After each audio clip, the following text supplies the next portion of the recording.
آج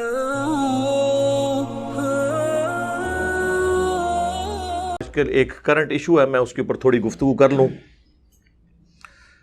وہ supreme court کا جو حالیہ فیصلہ آیا ہے کراچی کی ایک مسجد کے حوالے سے کہ وہ پبلک پارک میں بنائی گئی بغیر اجازت کے، یعنی سپریم کورٹ کی جو ڈیسیژن ہے اس کے مطابق، تو اس کو گرانے کی طرف وہ جا رہے ہیں۔ بہرحال ابھی اتنا آسان نہیں ہے، کافی مشکل کام ہے کہ اس کو یہ ایگزیکیوٹ کر سکیں۔ قرآن و سنت کی روشنی میں اس سچویشن میں ایک عام مسلمان کا کیا نظریہ ہونا چاہیے، میں اس کے اوپر دو چار باتیں جو امپورٹنٹ ہیں وہ عرض کر دوں، کیونکہ اسلام کی جو ٹرو پکچر ہے وہ اللہ کے فضل سے اسی پلیٹ فارم سے پیش ہو رہی ہے۔ باقی تو سب اپنے اپنے فرقوں کی، اپنے بزرگوں کی، اپنے علماء کی باتیں کرتے ہیں۔ یہ جو مسجد ہے اس کا تعلق دیوبند فرقے سے ہے، اس لیے آپ دیکھ رہے ہوں گے کہ صرف علماء دیوبند کے بڑے جارحانہ قسم کے بیانات آ رہے ہیں، دھمکی امیز۔ اسی مائی کے کار کو جرت نہیں کہ ہاتھ لگائے، جب تک ہم زندہ ہیں کسی مسجد کے ایک اینٹ کو گرنے نہیں دیں گے۔ مسجد تک پہنچنے کے لیے جمعیت کے ابابیلوں کے سروں سے گزرنا ہوگا۔ اگر مسجد سلامت نہیں رہی تو تمہارے عہدے بھی سلامت نہیں رہیں گے، تمہارے دفتر بھی سلامت نہیں رہیں گے۔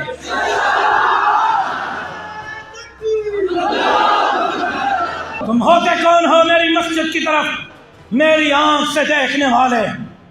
چیف جسٹس صاحب، مسجد لاوارث نہیں۔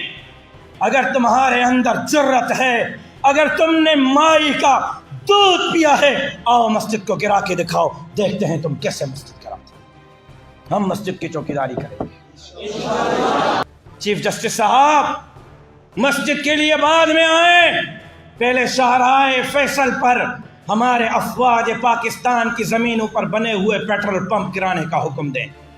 یہی بیان اگر کسی پولیٹیکل لیڈر کی طرف سے ہوتا تو ابھی تک سپریم کورٹ نے توہین عدالت لگا دینی تھی، لیکن ان کو بھی پتہ ہے کہ یہ لوگ جو ہیں وہ پاکستان کی سپر پاور ہیں، یا آرمی ہے اور یا مولوی ہیں، تو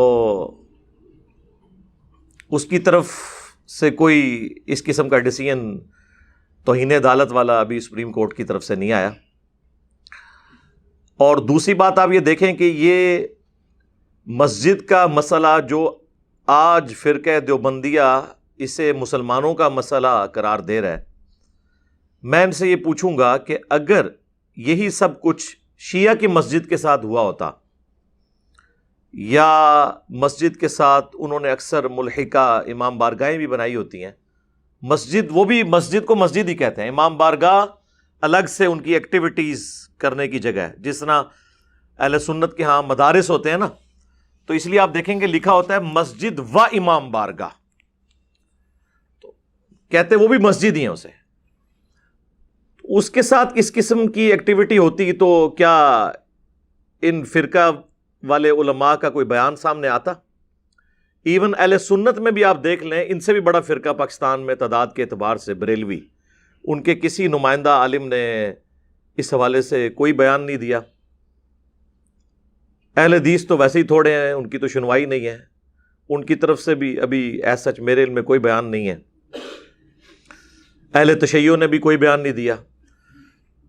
تو یہ بار بار کہنا ہے کہ مسلمانوں کی مسجد، اس کی بجائے آپ کہیں فرقہ دیوبند کی مسجد، یہ ریالٹی ہے، اس کو ایکسیپٹ کریں۔ مسلمان، یا پھر آپ اپنے آپ کو صرف مسلمان سمجھتے ہیں اس لیے مسلمان کا لفظ بول رہے ہیں، ورنہ آپ لوگوں کو اس حوالے سے تو کوئی ہمدردی نہیں ہوتی اسلام کی۔ ان کا حال تو یہ ہے علماء کا، فرقہ باز اور سارے مکاتب فکر کے۔ اسلام آباد میں آپ چلے جائیں، چونکہ میرا دوسرا شہر اسلام آباد بھی ہے، وہاں پر آپ کو ہر دوسری مسجد میں جھگڑا ملے گا، دیوبند اور بریلویوں کے درمیان سر پھٹتے ہیں، گولیاں چلتی ہیں مسجد کے قبضے کے لیے۔ میں اس وقت 3rd ایئر کا اسٹوڈنٹ تھا انجینئرنگ یونیورسٹی میں، 1999 کی بات ہے، آج 2 جنوری 2022 ہے۔ تو اس وقت G11 مرکز میں ایک مرکزی مسجد کا جھگڑا چلا. اسلام آباد کا ہر سیکٹر 2 کلومیٹر بائی 2 کلومیٹر کا ہوتا ہے، اور اس کا پھر ایک بڑا مرکز ہوتا ہے جس میں مرکزی مسجد ہوتی ہے، پھر سب سیکٹرز کے اندر بھی چھوٹی مساجد ہوتی ہیں. کچھ جو ہیں وہ قانوناً بنائی جاتی ہیں اور کچھ غیر قانونی ہوتی ہیں. تو وہ جو بڑی مسجد تھی نا، جو مرکز کے سینٹر میں تھی، G11 مرکز میں، دیوبند اور بریلویوں کے درمیان اتنا جھگڑا ہوا کہ سر تک پھٹے. بالآخر دعوت اسلامی والے، یہ سبز پگڑی والی جماعت جو اب مختلف کلر کی پگڑیاں باندھ رہی ہے، یہ کامیاب ہو گئے، اور اس وقت وہ مدنی مرکز ہے اسلام آباد کا. ہر شہر میں ان کا ایک مدنی مرکز ہوتا ہے نا، تو اسلام آباد کا جو مدنی مرکز ہے وہ G11 مرکز کے اندر ہے، اور بالکل اس کے قریب اسلام آباد ہائی کورٹ ہے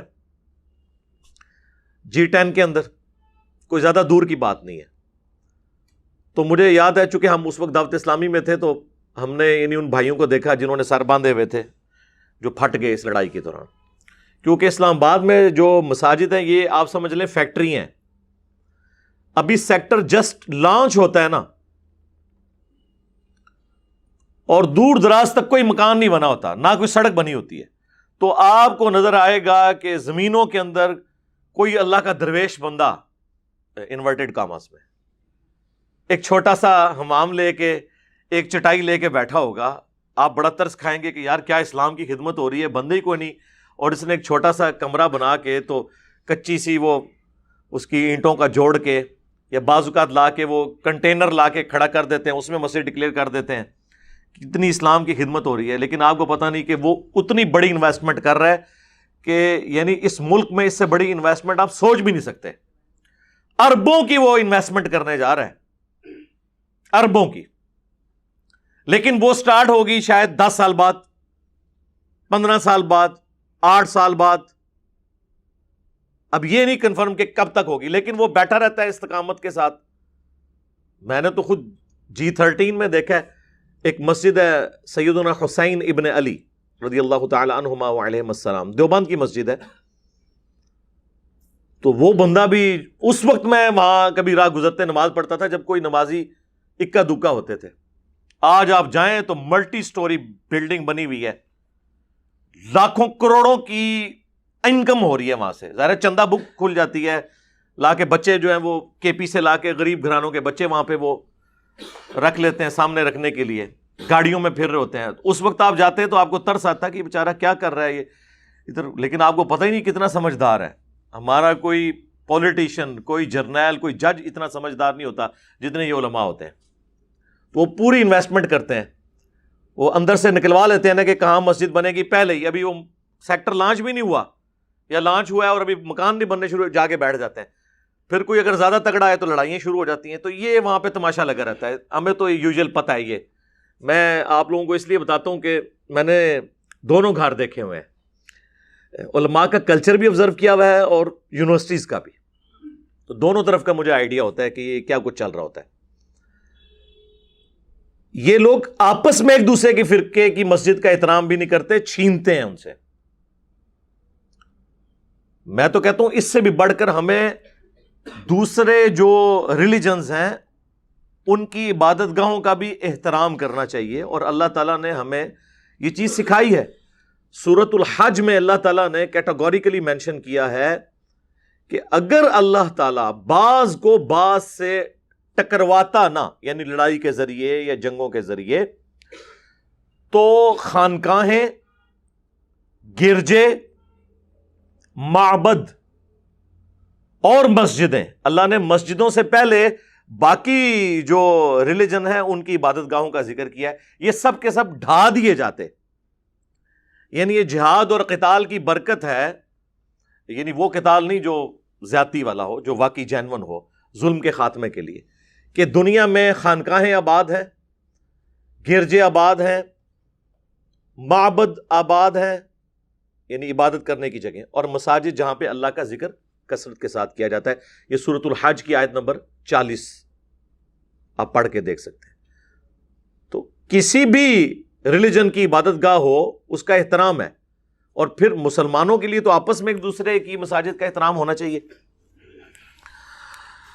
اب رہا یہ سپریم کورٹ کا فیصلہ، تو اس کے حوالے سے میں کہوں گا کہ سپریم کورٹ جو فیصلے کرتی ہے نا، ان فیصلوں میں اتنی کمزوریاں پائی جاتی ہیں کہ ان فیصلوں کا دفاع پبلکلی ممکن نہیں ہے. اس کی وجہ یہ ہے، کچھ عرصہ پہلے اسی سپریم کورٹ نے پاکستان لیول کے ایک، آپ سمجھ لیں، دہشت گرد قسم کے پراپرٹی ڈیلر نام لیے بغیر، جو لوگوں کی زمینیں ہتھیاتا ہے، دوسری طرف دسترخوان بھی چلا رہا ہے. اللہ تعالیٰ کو تو اس طرح دھوکہ نہیں دیا جا سکتا. تو وہ اس سے انہوں نے 400 ارب روپیہ لے کر اس کی جو انلیگل جگہ تھی اسے لیگل کیا. سب کو پتا، ہمارے پرائم منسٹر صاحب کو بھی پتا ہے، جن کی جماعت کا نام ہی تحریک انصاف ہے، لیکن انہوں نے بھی آنکھیں بند کر لی. اور پھر انگلینڈ جو کچھ اس کو جرمانہ پڑا اور اس کھاتے میں یہاں پہ، وہ آپ تو پوری ایک گیم ہے، میں اب اس کو ڈسکس نہیں کرنا چاہتا، وہ پوری عوام کو پتا ہے. اللہ کا شکر ہے ڈیجیٹل میڈیا نے بڑے بڑے نام نہاد شرفاء کو ننگا کر دیا عوام کے سامنے. تو وہاں پہ سپریم کورٹ کا یہ ایٹیچیوڈ ہے. حال ہی میں آپ کو پتا ہے یہ نسلا ٹاور کراچی میں، یعنی لوگوں نے، بچاروں نے اپنی پوری زندگی کی کمائیاں جوڑ جوڑ کے وہاں پہ اپارٹمنٹ لیے، اس کو گنانے کا تو حکم دے دیا. بھائی اس چیز کی گارنٹی کون لے گا کہ جن لوگوں کے آپ نے یہ مکان ان سے چھین لیے ہیں ان کو پیسہ کون دلوائے گا؟ سپریم کورٹ کہہ رہی ہے کہ جی اب ہم وہ جگہ بیچ کے پیسے، وہ جگہ بیچنے سے کیا جو اپارٹمنٹس کی قیمت ہے وہ ادا ہو سکتی ہے؟ وہ تو 100واں حصہ بھی نہیں بنے گا. اور گورنمنٹ تو خود IMF سے قرضے لے رہی ہے، ان کے پیسے کون دے گا ان کو؟ اور یہی سپریم کورٹ کچھ عرصہ پہلے اسلام آباد میں ایک بہت بڑی بلڈنگ جہاں پہ ججز کے اپارٹمنٹس تھے، جرنیلوں کے تھے، پولیٹیشنز کے تھے، اسے لیگلائز کر دیا انہوں نے. سب سے بڑھ کے ہمارے جو اس وقت سٹنگ پرائم منسٹر ہیں، ان کا 300 کنال کا گھر بنی گالا کے اندر، اسے لیگل کر دیا اور غریبوں کی جھونپڑیاں گرا دی. اس کے بعد اگر سپریم کورٹ یہ کہے کہ جی ہمارے فیصلوں کا احترام ہونا چاہیے، آپ کی حرکتیں ایسی ہیں کہ آپ کا احترام ہو. شرعی مسئلہ یہ ہے کہ قبضے کی جگہ پر مسجد نہیں بنائی جا سکتی، اور یہ کوئی بھی عالم دین آپ کو یہ نہیں کہے گا کہ آپ قبضے کی جگہ کے اوپر مسجد بنائیں. لیکن بن چکی ہے، تو اب جس طرح آپ بڑے بڑے ٹائکونز کو لیگلائز کر دیتے ہیں ان کی پراپرٹیز کو، تو ٹھیک ہے، اس مسجد کا بھی جو آپ سمجھتے ہیں معاوضہ بنتا ہے اس جگہ کا، وہ لے کے لیگلائز کر دیں. اب یہ نہیں ہو سکتا کہ آپ 2 قوانین رکھنا شروع کر دیں، عام لوگوں کے لیے اور قانون ہو اور بڑوں کے لیے اور قانون ہو. باقی یہ میں بھی اس کو کنڈیم کرتا ہوں کہ قبضے کی جگہ پہ بالکل مسجد نہیں ہونی چاہیے. اسلام آباد میں اس وقت آلموسٹ 250 کے قریب مساجد ایسی ہیں جو اللیگل ہیں. لاہور میں 1000 کے قریب ہیں، کراچی میں 5000 کے قریب ہے. یعنی یہ محتاط میں آپ کو فگرز بتا رہا ہوں، اس سے زیادہ ہی ہوں گی.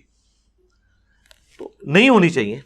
البتہ رہ گیا مسئلہ نماز کا، تو نماز تو ہو جائے گی، لیکن ڈسکریج کرنا چاہیے ایسی مساجد میں نماز پڑھنے کو کہ جو اللہ تعالیٰ کی نافرمانی کرنے کے بعد بنائی گئی ہے. لیکن اگر کوئی وہاں پہ نماز پڑھتا ہے نا، نماز ہو جائے گی. نماز تو اگر کوئی گرجے میں بھی جا کے پڑھے اور سامنے کوئی بت نہ ہو تو وہاں پہ بھی ہو جائے گی. صحیح